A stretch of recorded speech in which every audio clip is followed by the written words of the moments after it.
resulted in upsets. Like I said, we're going to go over Clemson, Georgia Tech first. Now, in my opinion, like I said, I think Georgia Tech has a great formula for winning football games. I think they are very good in the trenches. I think Haynes King is an absolute dog. What he's able to do in the run game with his size, when it's a go get it down, he is able to get it. What they have in the run game in Jamal Haynes and in the passing game as well, he's not a guy that really makes crucial mistakes. And I believe that was the difference in this game. When we look at Georgia Tech, they get up to a 13-0 start in this game, and I think that is major for them. Now, one of the key turning points in this game for me was actually Clemson's last drive. Clemson's last drive, they were able to put in a touchdown at the end of the second half. I thought that was crucial because there was a play in that drive where Adam Randall ran for 30 yards on a 3rd and long. It was about 3rd and 18, 3rd and 20. He ran for 30 yards. I thought that was a crucial moment in that game to get Clemson back in the game because that drive resulted in a touchdown when if Georgia Tech could have just got that stop, they would have got the ball back with time and up 13-0. Clemson ends up putting in a touchdown there. They go in 13-7. Now, Cade Klubnik throws an interception coming out of half. Georgia Tech punts. Clemson gets a stop, and they get a touchdown to make it 14-13. Now, my issue with Clemson is Dabo Swinney has said it that they don't have that type of urge this year that they should have, and maybe after being 1-2 to start the season, they might get it. But I feel like this Clemson team just stalls out on drives. Like, let's look at it. They go down 13-0. They score at the second half to make it 13-7. So they basically stall out for almost a whole half against Georgia Tech scoring. Then, like we said, they go up 14-13.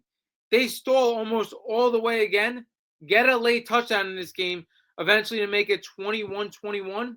And this defense that's supposed to be phenomenal, with a TJ Parker, with a Peter Woods, with a Terrell, can't get a stop against Georgia Tech, and Georgia Tech ends up winning with a long field goal, 24-21. Their kicker is long in that game, career long. Again, I thought Georgia Tech has a formula for winning football games. And I thought they were one of the most underrated teams in college football. But I thought in a matchup with Clemson and for certain other matchups for Georgia Tech, the talent would just win out. And we see it in Cade Klubnik. 2 crucial mistakes in this game. A big fumble and a big interception. Where on the other side of the ball, Haynes King with Georgia Tech with a great formula on offense doesn't make any crucial mistakes. These are tremendous. Now, you could say in the first 3 games, they didn't have Antonio Williams. Antonio Williams could arguably be Clemson's best player on this whole roster. We had him coming in as a top 5 receiver.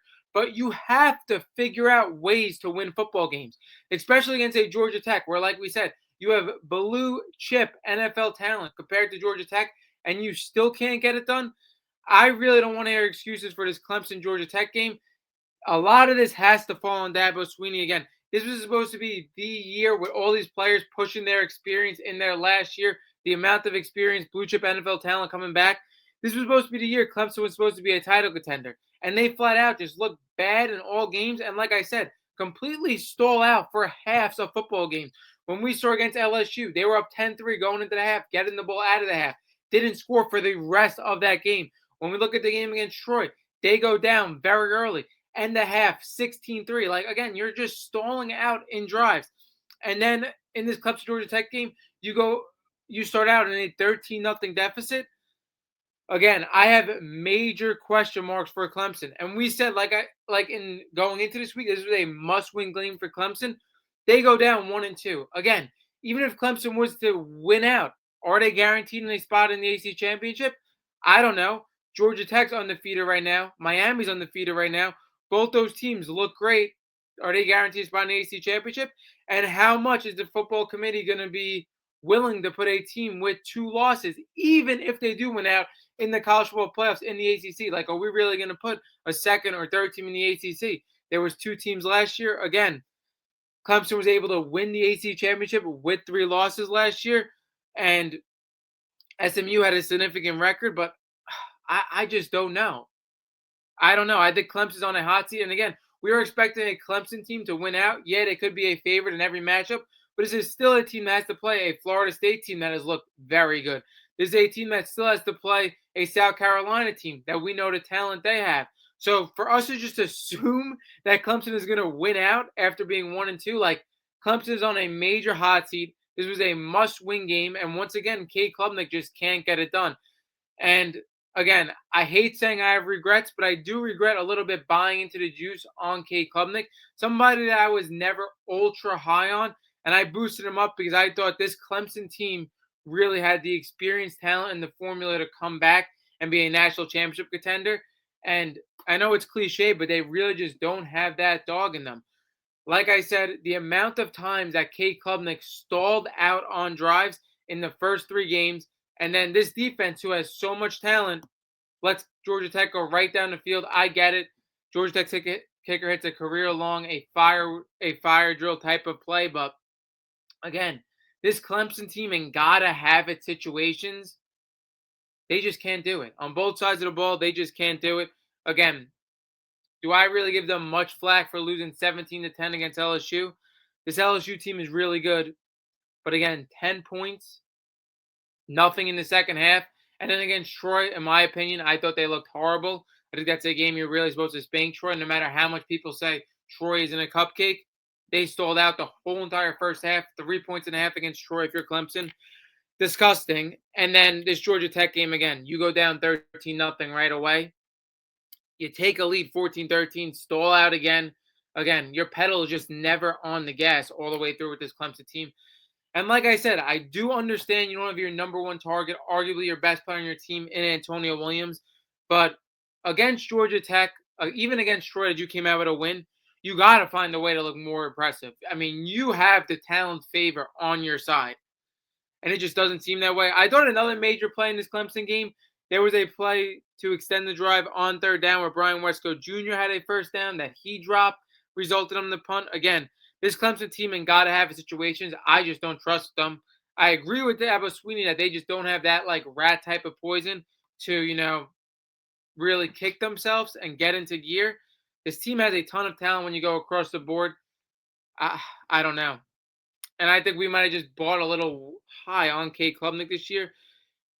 Again, the amount of stall out drives that he has, can't figure it out without Antonio Williams. Again, a guy going into this year that was a first round NFL talent, and now he's dropping massively. This was a gotta have it game for Clemson, and they don't get it. Like I said, they're in a horrible spot, in my opinion. They're going to have to win out. They have 2 pretty decently tough games on the schedule against Florida State, against South Carolina. Let me look at the rest of their schedule as well. I mean, they play SMU after you saw the first 3 games for Clemson. A guaranteed win against SMU, against Louisville. Like, again, you could see Clemson right now dropping any of those 4 games, and they would automatically be out of the college football playoffs. If they win out, they have a chance. But again, you're leaving it in the committee's hands as well, and the rest of the ACC hands if you're even making the ACC championship. This Clemson team has been a complete disappointment. But along with a ton of quarterbacks and a ton of other teams, again, we've seen a lot of disappointing starts in college football.